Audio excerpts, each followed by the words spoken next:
Hello everybody, my name is Kara, and today I'm here with part 1 of my November wrap-up. So I'm filming this on November 14th because at this point in the month I have already read like 11 or 12 books or something like that. There were quite a few short ones in there, which I think is part of the reason. So far this reading month has been very interesting because I've had a couple of really low ratings and a lot of like 4 stars and up, but no 5 stars yet. The first book I finished is unfortunately my least favorite of the month so far, and that is Snow City by G.A. Catherines. I received this book for free in exchange for an honest review. We follow our main character Echo. We find out that the current state of the world that she is living in, things are really bad. Like nuclear wasteland, disasters, all kinds of terrible things happening, and she has made up this kind of dream world to take herself out of that. And right at the beginning of the story, she wakes up in this dream world and it turns out she has actually kind of created it or something, like it seems to be real. And then after a somewhat long and boring introduction, we finally get to the main plot of the story, which involves her coming across a girl in the city who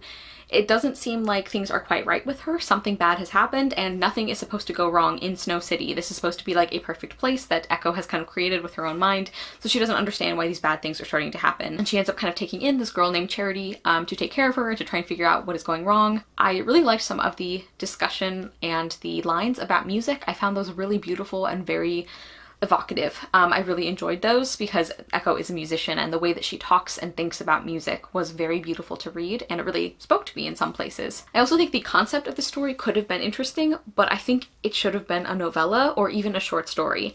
And I rarely say that because that is a hard format to get right, but I think it really would have suited this story because then like we could have this kind of exploration of this dream world, but we wouldn't have to worry so much about the setup and the world building, because that was a huge weakness I think of this book, was like the explanations for everything. And then the other thing I liked was Charity herself. I found her an enjoyable and kind of fun character, and I did find myself invested in what happened to her to a certain extent. Unfortunately, I had a lot more problems with this book than positives. First off, the emotional distance was pretty extreme. It was a real struggle to really care or like really emotionally invest myself in anything that happened. Echo as a character had almost no personality. Like there was nothing we really knew about her, and she didn't even seem to know herself very well, because there's this weird implication about like she woke up as a different person, or like she doesn't recognize herself, which I don't think that was ever explained either. And another huge contribution to this emotional distance is the writing style. It's very overwrought, very flowery, very overly descriptive. And this is coming from someone who can really enjoy flowery writing or like classic style writing that is much more dense and heavy.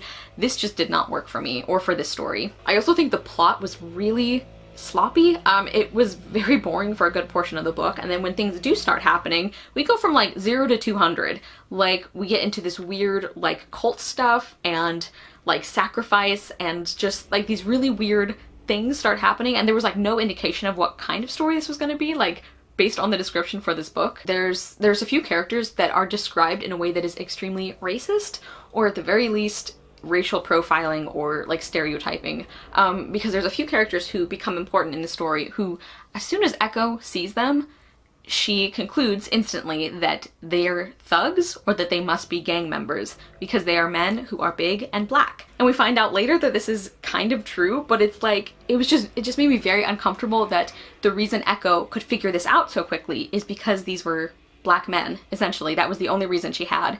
And it happened many times, like over and over. There was kind of this half-hearted attempt to sort of like rephrase it in her head that happened like once, but it wasn't enough. Their dialogue also felt very stereotypical and very like cartoonish. And one of the characters involved was actually a character that I liked more than a lot of the others. So it was kind of a bummer that I didn't even really like the scenes with him in it, because it was just all so uncomfortable to read. I also think this book did a really bad job at explaining anything. I am all for interpretation of stories and in books. Some of my favorite endings in books have been ones that are not 100% clear-cut, but you have to answer some things, and I feel like this book didn't really answer anything, and it left open some questions or implications that are just never explored that I think is like a huge issue. Like, for example, the fact that Echo apparently created this entire world full of people. Does this mean that she has created life? Like, she's never really bothered by that? And nobody else who finds out about this is bothered by this either. And I also had some problems with the epilogue.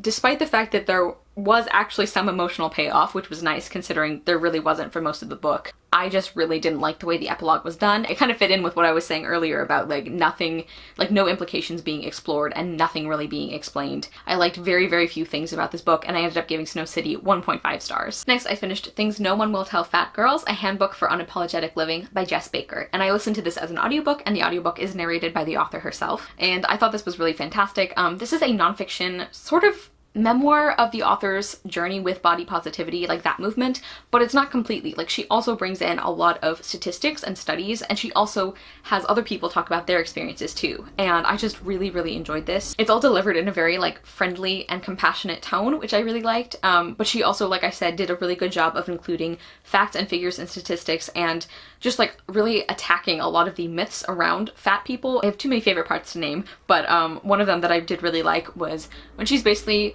breaking down the idea that people who are fatphobic are just worried about their health.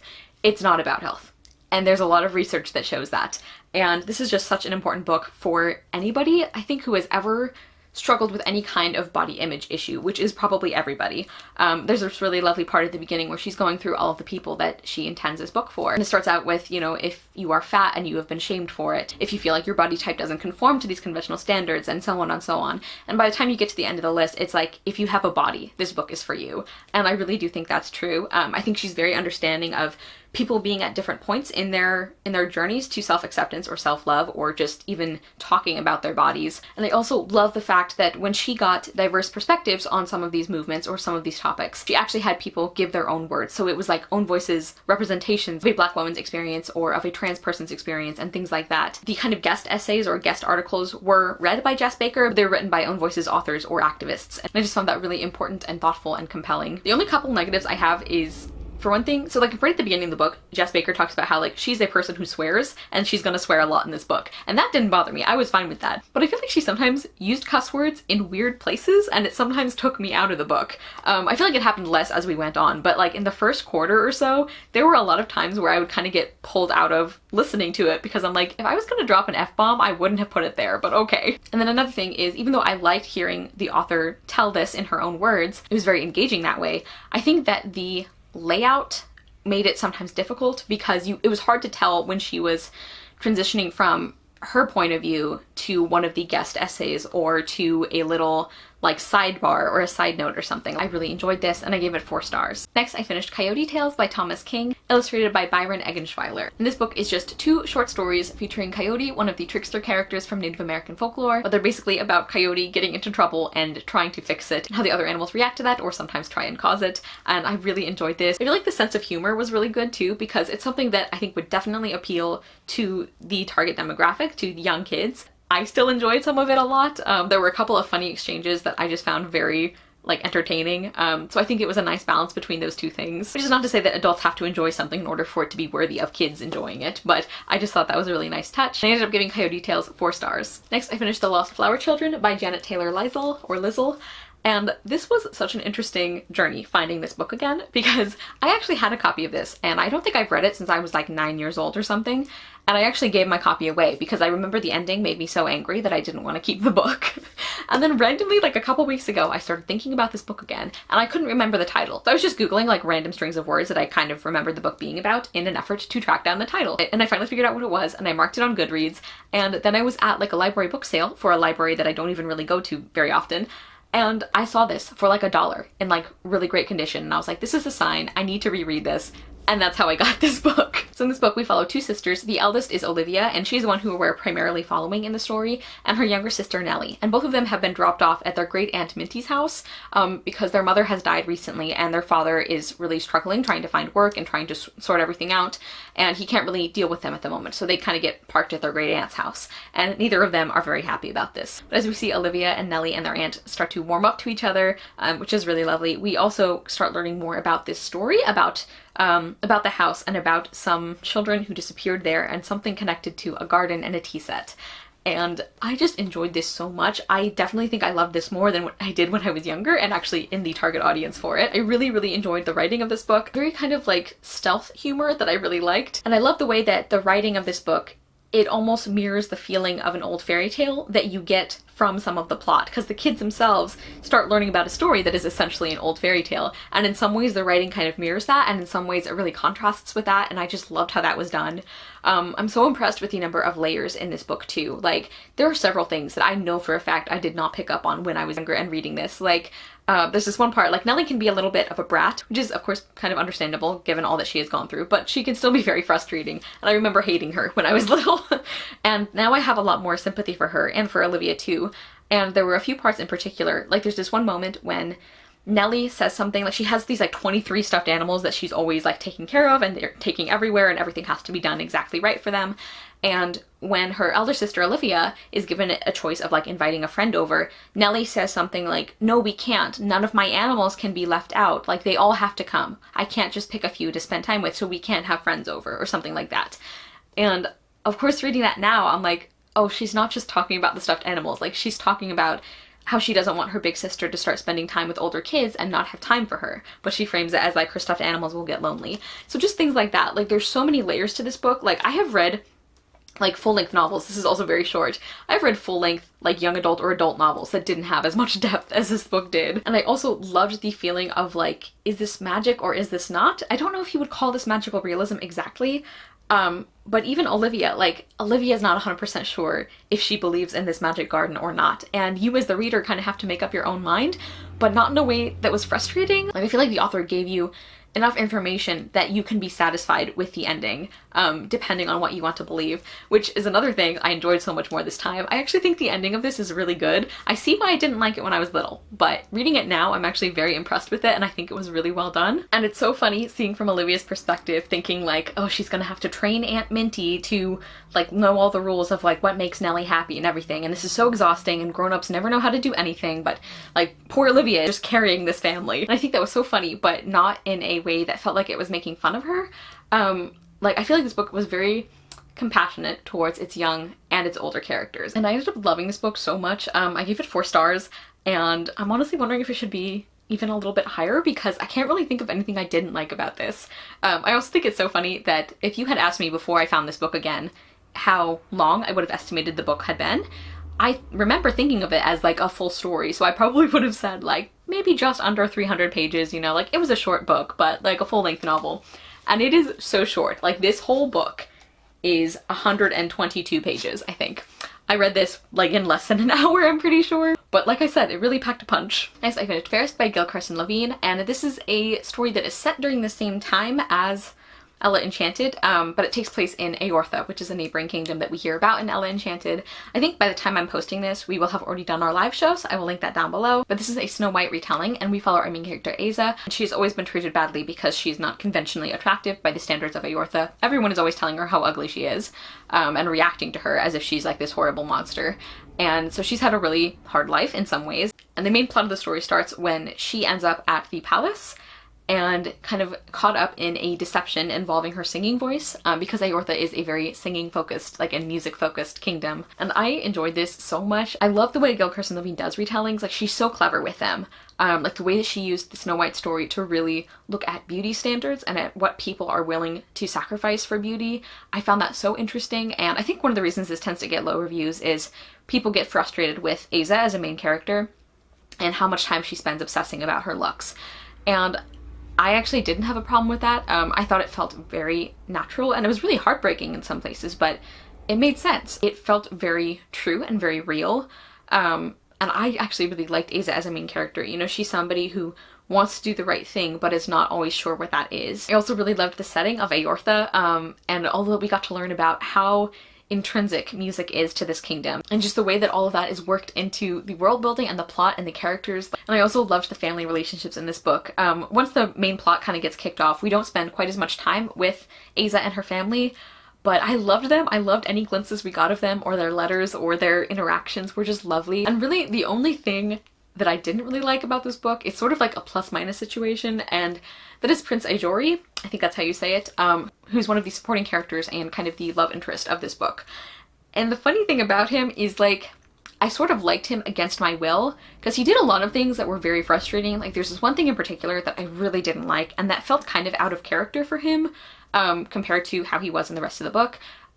but somehow I still liked him and I still wanted him and Asa to end up together. And I will also say that I think the romance felt a little quicker than in a lot of other GCL books, but it still really worked for me. Like, I don't know, I just liked Aizori so much, even though I really shouldn't have. Like, in some ways I think he got off a little too easy, and even though it does bother me, it should have bothered me even more. I don't know if any of that made sense, but I gave Fairest 4 stars. Next, I finished A Girl Returned by Donatella Di Pietrantonio. This was translated from the Italian by N. Goldstein. I also want to mention that I received a free copy unsolicited from Europa Editions. So in this book we follow a main character who one day is taken to a completely different family and told that this is in fact her birth family and that she's going to be living with them from now on. And she is not happy there. She doesn't want to be with this other family. And then what we're told in the summary is that this is a story about her bond with her new brother and sister, and how that new friendship sort of starts inspiring her to build a new life for herself.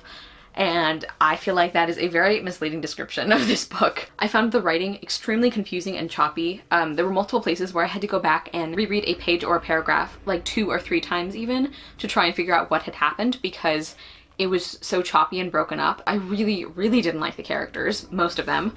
And here's where we get into the like misleading plot synopsis. So this brother that they talk about, at several points throughout the story, sexually harasses or assaults her. And it was so disturbing to read about. And I really hate the way that that was kind of covered up in the synopsis, or even framed as like a healthy relationship or something. Like it says, here's what it says: but in her relationship with Adriana and Vincenzo, 2 of her newly acquired siblings, she will find the strength to start again and to build a new and enduring sense of self. Maybe if they wanted me to be invested in her new friendship or sibling relationship with Vincenzo, they shouldn't have thrown incest and sexual harassment into the book. I don't know when incest became like an indicator of like great fiction or serious fiction, but I'm over it. I also think that the overall story just was really disappointing. This like great friendship that she supposedly develops with her sister, by the end of the book I can see that, but for so long during the story I like couldn't really, like it didn't even seem like these girls really liked each other. The only things I liked were a few of those scenes once we did start being convinced that her and her sister were very close. And there were a couple of scenes with like her grandmother or her great-grandmother or something that I really liked. And I gave A Girl Returned 2 stars. Next, I finished The Restless Girls by Jessie Burton, illustrated by Angela Barrett. And this is a fairy tale retelling of the 12 Dancing Princesses. I really loved the art in this book. I'll insert a few pictures that I took. It was also really great to see a fairy tale retelling that had a complete cast of people of color. That was really lovely as well. And I also really liked the focus on the emotional consequences of this story. This book really like dug into like why their father would have done this, like the fact that he locked up his 12 daughters and how like horrible that was, like the emotional toll it really took on them. And I also really liked the themes of sisterhood. I liked seeing the sisters interact and how much they loved each other. I wish there would have been a little bit more of that, but I did enjoy that when it was there. There's this one kind of twist or plot development that I pretty much saw coming from like halfway through, which wouldn't necessarily have been that big of a deal, except that I feel like it led to some weird implications for other characters. And then also like the very, very ending, like the last page or so, kind of left a bad taste in my mouth because I feel like it kind of completely did away with some of the themes of sisterhood and those things that we had been kind of building up throughout the story. So I really didn't like that. So I ended up giving The Restless Girls 3.5 stars.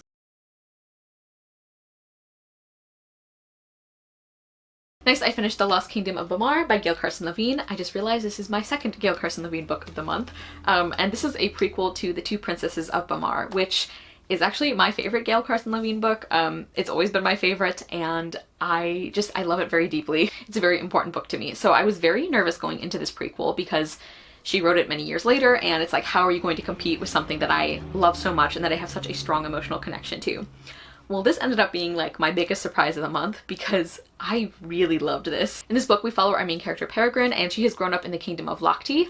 And then one day she finds out that she is not actually Locti by birth. She is actually Bamarre, and the Locti really treat the Bamarre very cruelly. It's kind of like indentured servitude, but I think even more serious in some cases because like they're marked, like they have to wear tasseled caps and they're not allowed to leave certain areas. And we know from pretty early on in the book that the Locti actually conquered the kingdom of Bamarre and like basically colonized them and turned them into servants, indentured servants in their own country. So after Peregrine, or Perry, finds out that she is actually Bamarre by birth, she's very upset by this, and especially when she starts getting told that it is her destiny to lead the people of Bamarre into freedom, basically. and I thought this was such a thoughtful and well done book. Peregrine, like, she has a pretty serious amount of growing to do. She starts off really like parroting kind of the beliefs and the attitudes of people around her, of the locti people towards the Bamarre, but the story is told in such a way that you don't lose hope for her, because right from the beginning of the book we kind of get the feeling that she is telling the story in hindsight. There are indications that Peregrine knows that the things she's remembering saying or doing or thinking were very wrong and were not true and were not good.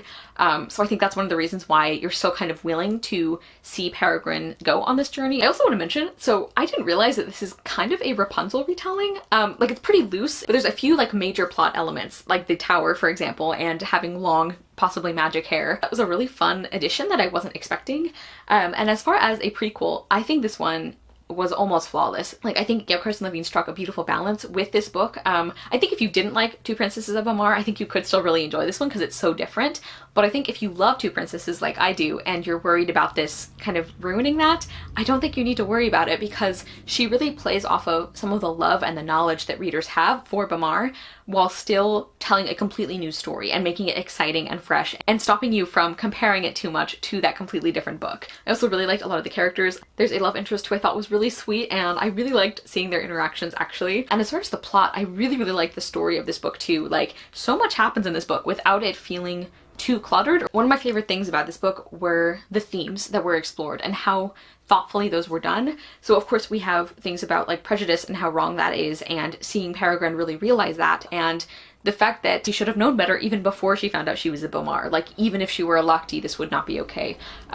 I just thought that exploration was done so well, and I really appreciated the way that some of the other characters were used to show that you can't always tell who good people are by the way they treat you or by the way they treat a particular person. None of these themes felt heavy-handed, even though this is a story that is so deeply rooted in its themes, and I just love this book so much. The only reason I gave it 4.5 stars is because there were a few times along Perry's kind of like internal journey that I feel like we could have been clearer about what she was realizing was wrong. So for example, one of the things that the locti believe about the people of Bamarre is that they're all cowards, and there were a couple of times where Perry would realize that somebody who was from Bamarre was doing something very brave. Rather than her realizing that they were wrong to make this assumption about them, she kind of had a moment of like, oh, now they're being brave because of this thing. And I just wish we would have been a little clearer about like, no, they were always brave. You guys were just racist. But I think overall this book was done so well, and I gave The Lost Kingdom of Bamarre 4.5 stars. Also guys, I am really sorry about the lighting changes. I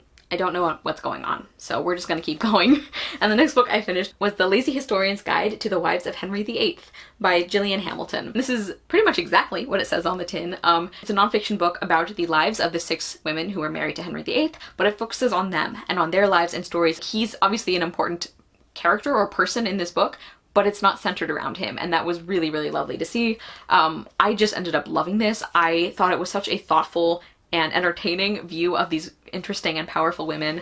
I really love the balance actually of humor and more serious like scholarly work. It is told in a very funny and conversational style, and I guess that might put some people off, but personally I feel like the author did a really great job of balancing that with like actual like scholarly approaches and like citing sources. And she would talk about like if we didn't really know something for sure, like here's the evidence for and the evidence against, like here's what she believes, but you know, here's why the other answer might be correct instead. And I just really appreciated that. And I also like that even though she was very fair like that, she did still talk about some of the emotional context for what was happening. Like if she shared a letter from Catherine of Aragon that is very heartbreaking and that most people would read and be sad about, she would talk about it like it was sad. Like she would mention that it had a real effect on her when she was doing research. And again, that's something that people might not like, you know, the historian kind of like injecting themselves into the conversation that way, but it only happened a few times, and I actually felt like it lent kind of a human dimension to this, which I liked, because this book is really all about like refocusing on the real people behind these stereotypes of the 6 queens. I did give this book 4 stars. The only reason I kind of took off points is because I don't know if this was like independently published or small publisher or something, but maybe they didn't have as many rounds of editing as they could have had, because I did notice a few typos. But that's a pretty minor complaint, and overall I do think this was fantastic and I would highly recommend it. It's really short. I think that this was exactly what I was looking for when I wanted a good kind of overview of the six queens. Next, I finished A Skinful of Shadows by Frances Hardinge. This book is set during the English Civil War, and we follow our main character Makepeace. And this is kind of a like historical fantasy kind of ghost story a little bit, because Makepeace's family has kind of this talent or curse, depending on how you look at it. They can actually take ghosts or spirits like into their bodies. This becomes very important. People start wanting to use her for this ability, and unless you are very new here on this channel, you probably know that I love Frances Hardinge, and this book was no exception. I really, really loved Makepeace as a main character. I always love Frances Hardinge's protagonists and how clever and thoughtful and real they feel. I also really loved some of the side characters and kind of the allies that Makepeace makes along the way. There's also a really wonderful family relationship between her and her half-brother. I just really, really enjoyed that, and some of the friendships that she has are so good as well. And I just realized I completely forgot to mention a really important part of the plot. Makepeace actually ends up with the spirit of a bear inside her. I can't believe I forgot to mention that. But yeah, she has a bear spirit inside of her. I also loved the writing of this book, as I do with all of her books. Very, like, just the right amount of description where it's like, you never would have thought to describe a building this way, but you can picture exactly what she means as soon as she says it. Like kind of the way that she personifies descriptions I think is so well done.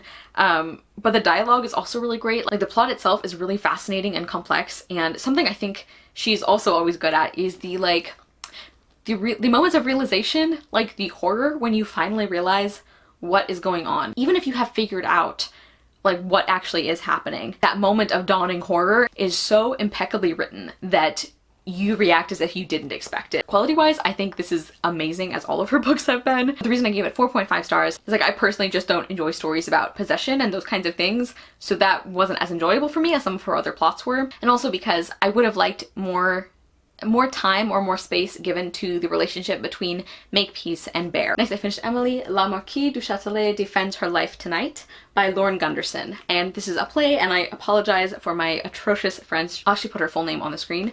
And she's somebody I only learned about very recently. She did a lot of amazing work in various branches of science, and she doesn't get credit for a lot of it, of course. And I thought this was a really wonderful play. It's basically about Emily getting the chance to relive certain moments of her life and to think about why she did things and to try and fix things.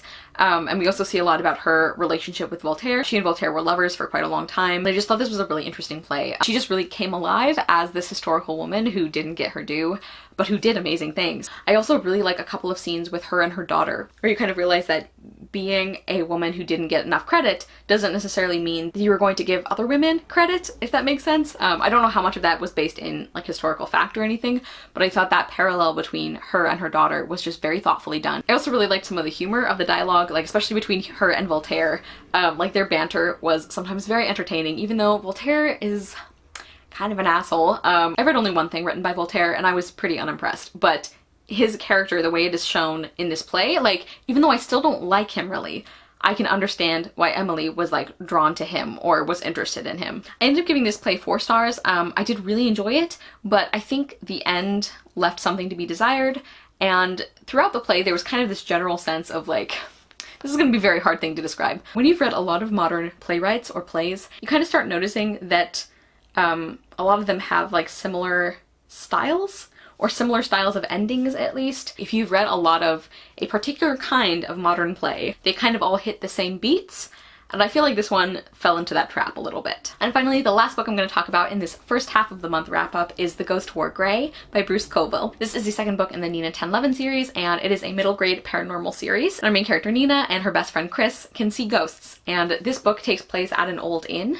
and it is haunted by the ghost of a Confederate soldier, and they're trying to figure out why the ghost is here and what he wants, like what they need to try and do. And I really enjoyed this one. I mentioned in my TBR that I was a little apprehensive about how issues of the Civil War and slavery were going to be handled in this book, and I was so pleasantly surprised. It's kind of like how I described the first one and the really thoughtful portrayal of mental health and mental illness, and that we probably wouldn't describe it the same way today, but for the most part it felt very compassionate. Like it didn't go into really horrifying details of slavery, but there was some frank and open discussion about how awful it was, discussion of the Underground Railroad, the importance of people knowing about this history because it was a really horrible period in American history.